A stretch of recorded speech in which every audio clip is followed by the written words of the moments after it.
धन्यवाद। सबसे पहले मैं पिता परमेश्वर का महान पवित्र नाम को धन्यवाद देता हूँ कि फिर से प्रभु हमको एक अच्छा मौका दिया है एक छोटे से वीडियो बनाने के लिए। मैं पिता परमेश्वर का बहुत बहुत धन्यवाद देता हूँ क्योंकि उनके वचन के द्वारा हमको बहुत कुछ ज्ञान हमको प्रभु दे रहे हैं और ज्ञान के द्वारा हमको एक रास्ता, अच्छा रास्ता, सुगम रास्ता मिल रहा है। और जितने लोग इस वीडियो को देख रहे हैं, मैं सबको यीशु मसीह के नाम से स्वागत करता हूं और सबको मैं जय मसीह करता हूं। सबको जय मसीह। वीडियो शुरू से लेकर आखिरी तक देखिए और पूरा देखने के बाद आपका राय क्या है, इच्छा क्या है, कोई प्रश्न है पूछ सकते हैं, कुछ बोलने का है तो बोल सकते हैं, कमेंट में लिखिए, सब्सक्राइब करिए और अपना अपना परिचित लोग को शेयर करिए और लाइक करिए। ठीक है, धन्यवाद।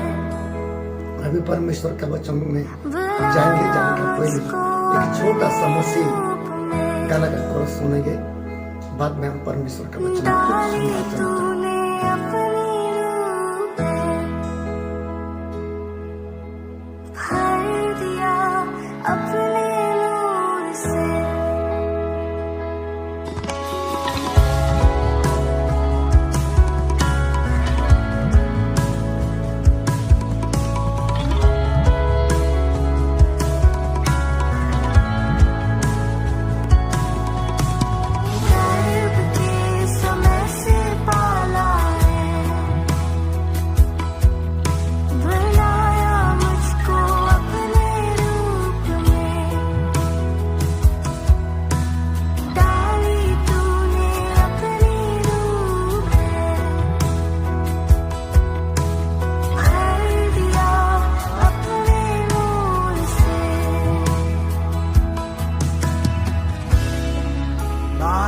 समान तू है,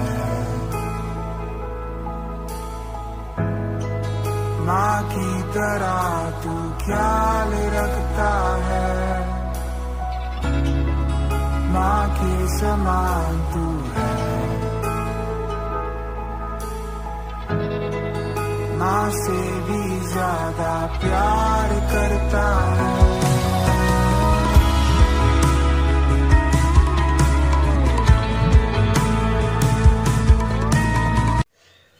ठीक है, वचन में जाएंगे। जितने लोग इस वीडियो को, इस चैनल को देख रहे हैं, पता है हम कौन सा विषय में हम अध्ययन कर रहे हैं। सबको पता है हम कौन सा टॉपिक में आजकल अध्ययन कर रहे हैं। बाइबल हमको क्या सिखाती है। बाइबल का पद जो है, हर पद में हमको ज्ञान मिलता है और छोटे मोटे ज्ञान में बहुत गहरे ज्ञान मिलता है। सोना चांदी से भी कीमती है परमेश्वर का वचन। हमारा जीवन को बचाता है। कोई सोना चांदी धन दौलत हमारे जीवन को नहीं बचाता है। हम संसार में रहते तो खाने पीने मदद करते उतनी इच्छा है, लेकिन हमारा जीवन को जो रास्ता दिखाता है, हमारा आत्मिक आँख को खोल देता है केवल परमेश्वर का वचन। ये सबसे कीमती वचन है। तो हम लोग क्या सीख रहे थे? हम अंधकार के बारे में, अरे उजाला का अर्थात ज्योति के बारे में बाइबल का पद के हिसाब से हम लोग क्या कर रहे थे? आलोचना कर रहे थे। अंधकार क्या है और ज्योति क्या है? मैं पिछले वीडियो में कुछ आप लोग का बोला मैं कि अंधकार बोलने से शैतान का ताकत है। शैतान के द्वारा जो परिचालित होते हैं उन लोग अंधकार में रहते हैं, अर्थात शैतान का अधीन में रहते हैं। और जो जीवन में शांति, दया, क्षमा, प्रेम है, वो ज्योति के संतान है और यीशु मसीह के पास रहते हैं। ऐसी बाइबल कहती है। उसी में हम लोग क्या कर रहे हैं? अध्ययन कर रहे हैं। फिर से एक वचन पढ़ेंगे हम लोग कि बाइबल हमको क्या सिखाती है। हम मनुष्य मात्र है।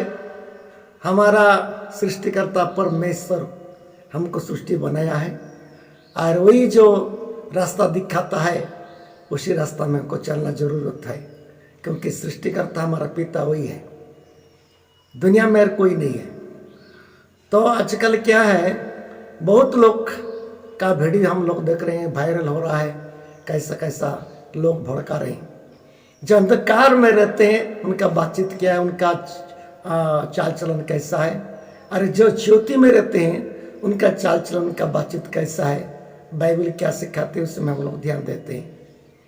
मैं आप लोग को एक विषय में आप लोग को दिखाना चाहता हूँ, क्योंकि आजकल वीडियो भी बहुत वायरल हो रहा है।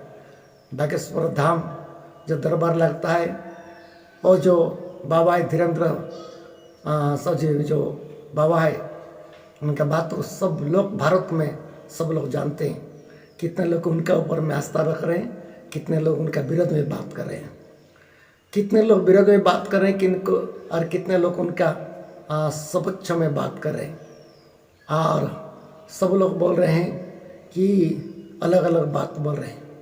तो उसके पद में आप लोग की बात सुनाऊंगा, और दूसरा बाबा लोग का भी कुछ आप लोग का दिखाऊंगा। बाद में हम परमेश्वर का वचन में जाएंगे। भारत के इतिहास में तुम मेरा साथ दो, हम हिंदू राष्ट्र बनाएंगे। बिहार के लोगों को लोग पिछड़े और बिछड़े कहते थे, लेकिन उन लोगों के मुंह पर तमाचा है। बिहार के लोग पिछड़े और बिछड़े नहीं हैं, बिहार के लोग भक्ति से भरे हुए लोग हैं।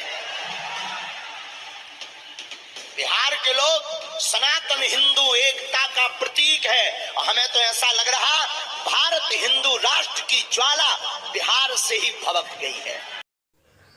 सुने धीरेन्द्र शास्त्री का बात सुने हैं, उनका साथ देना है। हमारे भारत को क्या करेगा, वो हिंदू राष्ट्र बनाएगा। मैं उनका बारे में कुछ नहीं बोलूँगा, बनने वाला बहुत लोग बोल रहे हैं। जो बाबा है, लाखों लोग उनके दरबार में जा रहे हैं, लेकिन भारत का कानून क्या है नहीं जानता है। और एक ही बात को हिंदुओं को लेकर के का बात बता रहे हैं। हिंदू भी हमारा शत्रु नहीं है, कोई भी हमारा शत्रु नहीं है, सब हम भाई भैया भारतवासी है, हम यहाँ पर रहते हैं। लेकिन ये बाबा का बात आप लोग सुन रहे हैं, जब प्रकार उसका वो बात भड़काऊ बात दे रहे हैं।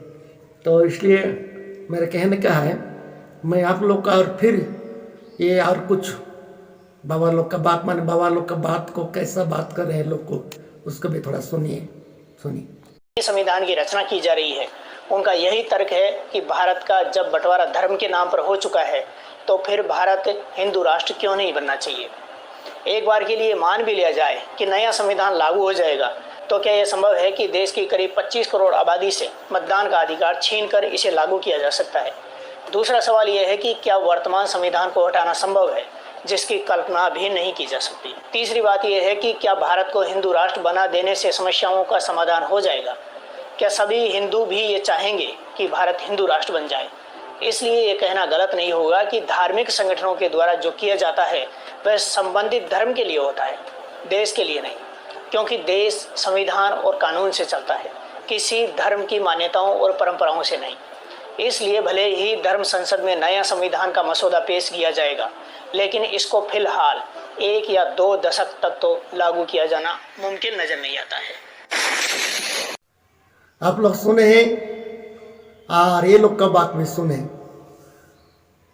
बहुत बाबा लोग हमारा भारत में बन गए, कितने बाबा लोग तो अच्छे हैं, और कितने बाबा लोग तो उसका भाषण दे करके लोगों क्या कर रहे हैं, आपस में झगड़ा लड़ाई कर रहे हैं।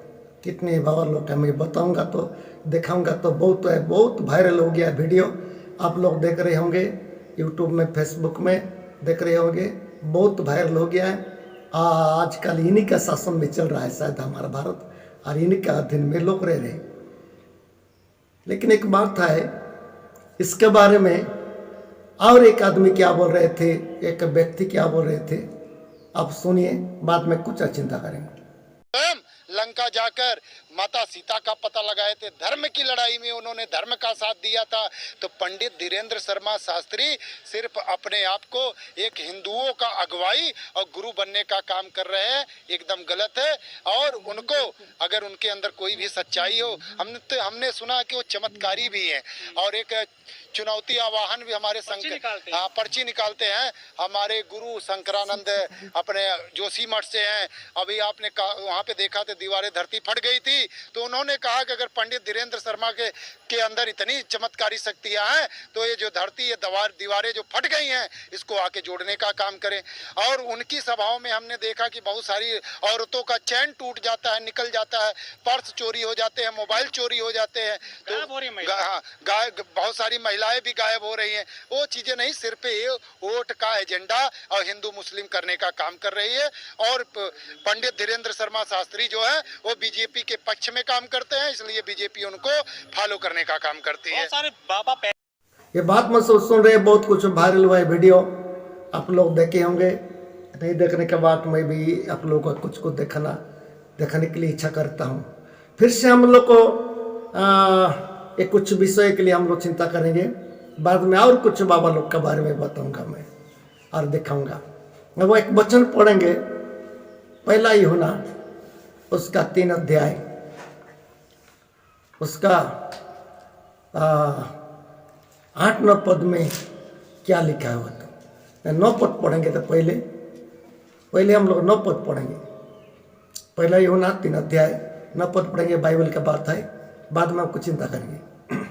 जो कोई परमेश्वर से जन्मा है वह पाप नहीं करता, क्योंकि उसका बीज उसमें बना रहता है और वह पाप कर ही नहीं सकता। इसमें क्या लिखा है?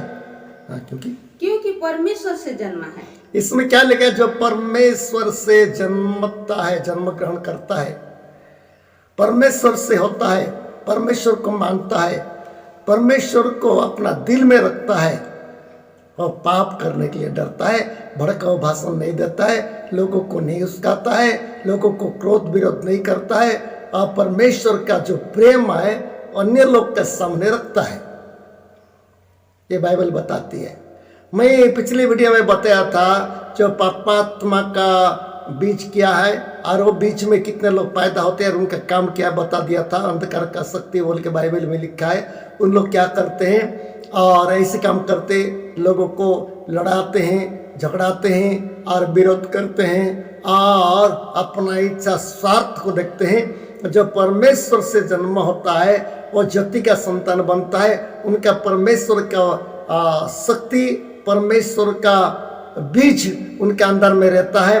वो क्या करता है? दया, क्षमा, शांति, प्रेम, भाईचारा, प्रेम सबके साथ कानून का नीचे होकर के रहता है। ये बाइबल सिखाती है। तो मेरा कहने क्या है मेरा प्रिय भाई और बहन, अब जितने लोग सुन रहे हैं थोड़ा गौर करके सुनिए, क्योंकि हम परमेश्वर का संतान होना कितना बड़ा सौभाग्य की बात है। क्योंकि पाप नहीं करता है जो परमेश्वर से पैदा होता है। यदि कोई गलत से पाप कर देता है, साथ साथ पाप के लिए पश्चाताप करता है और पाप को छोड़ देता है। यह परमेश्वर से जो पैदा होता है, परमेश्वर से जन्म होता है, ये है, ये जति का संतान है। और जो शैतान का द्वारा जो जन्म होता है वो पाप करते रहता है। उसके नीचे क्या लिखा है?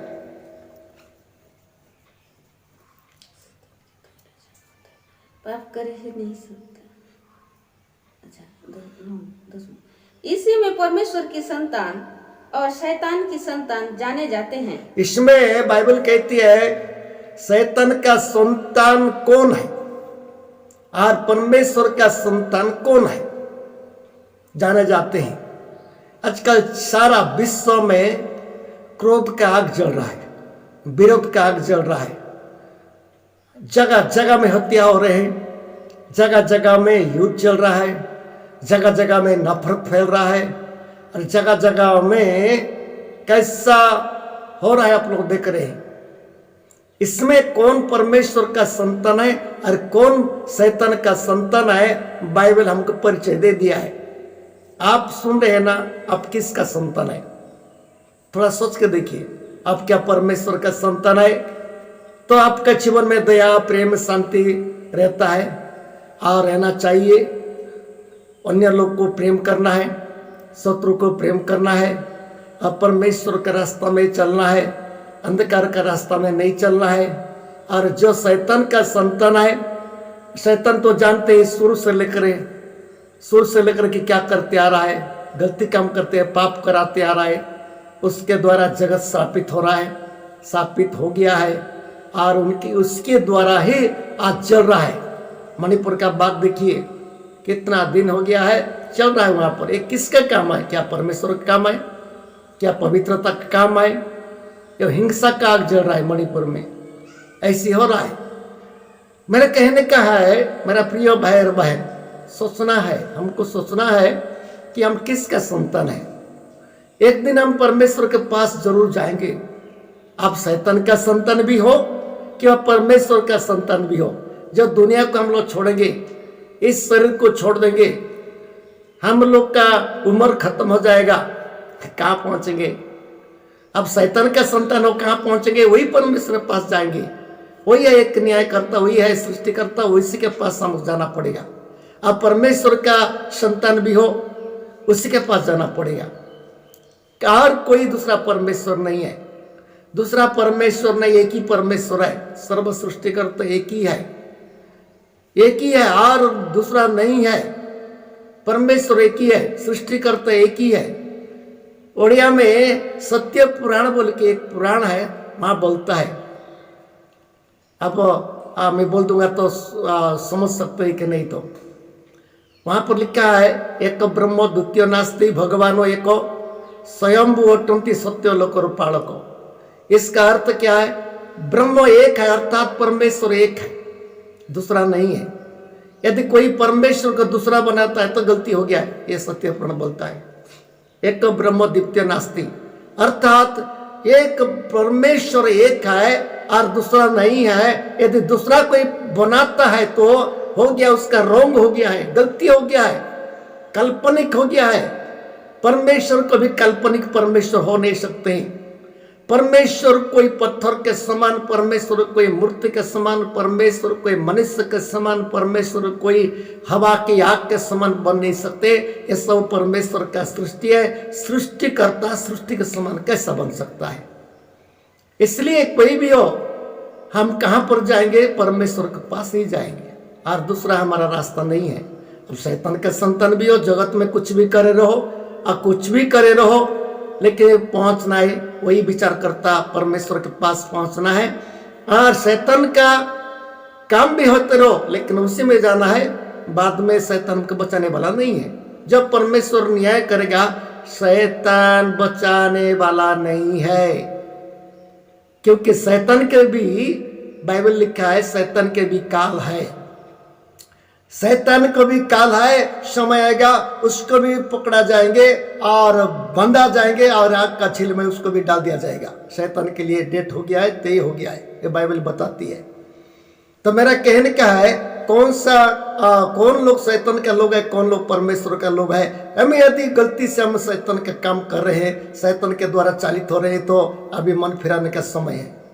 अब भी मन फिराने का समय है। पश्चाताप करके परमेश्वर के पास जाने का एक मौका हमको मिलता है। इतना सौभाग्य प्रभु दिया है इस जीवन में। अभी ये जीवन खत्म हो जाएगा तो और सौभाग्य नहीं है, और कोई कुछ नहीं है, और ऐसी सौभाग्य हमको नहीं मिलता है। इसलिए अभी समय है तो अभी क्या करना है? मन पर फिराना है। बाइबल हमको सभी को बोलता है, कितना बड़ा पापी हो, कितना बड़ा दोषी हो, अपराधी हो, फिर भी बाइबल बताती है, क्योंकि परमेश्वर का प्रेम सबके लिए, बाइबल बताती है कि मन फिराओ, पाप को छोड़ो, मन फिरा, पाप को छोड़ो। अब परमेश्वर मनुष्य के लिए जे एक उपाय करके यीशु मसीह को भेजे, बलिदान कर दे, उनके ऊपर विश्वास करो तो मुक्ति मिलेगा।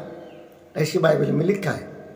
मेरा प्रिय भाई और बहन, अब सोच के देखिए, हम परमेश्वर का लोग हैं, हम परमेश्वर का लोग हैं। सोच के देखिए तो हमको परमेश्वर क्या करना चाहता है, उसको हम लोग क्या करेंगे, मानना पड़ेगा। तो ठीक है, मैं ज़्यादा समय नहीं बोलूँगा।